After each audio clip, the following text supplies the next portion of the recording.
দর্শক বিপিএলে এবার সবাইকে চমক দিয়ে এক ম্যাচের জন্য কোটি টাকা দিয়ে দলে ফিরালেন ওয়েস্ট ইন্ডিজের ব্যাটিং তারকা আন্দ্রে রাসেলকে।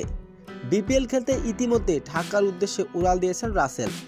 সব ঠিকঠাক থাকলে আগামীকাল মাঠে নামবেন ওয়েস্ট ইন্ডিজের এই তারকা, খেলবেন এবার ঢাকা ক্যাপিটালসের হয়ে। দর্শক ইতিমধ্যে শুরু হয়ে গেছে বাংলাদেশ প্রিমিয়ার লিগ বিপিএল।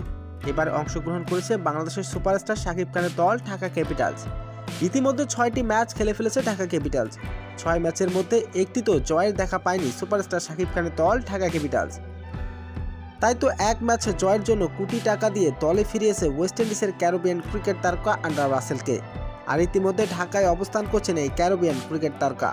সব ঠিকঠাক থাকলে আগামীকাল মাঠে নামতে যাবে এই তারকা। আর এবার ঢাকা ক্যাপিটালসের হয়ে মাঠ মাতাবেন আন্দ্রে রাসেল। তো দর্শক, আসন্ন বিপিএলে এক ম্যাচে জয়ের জন্য কোটি টাকা দিয়ে দলে নিয়েছে আন্দ্রে রাসেলকে।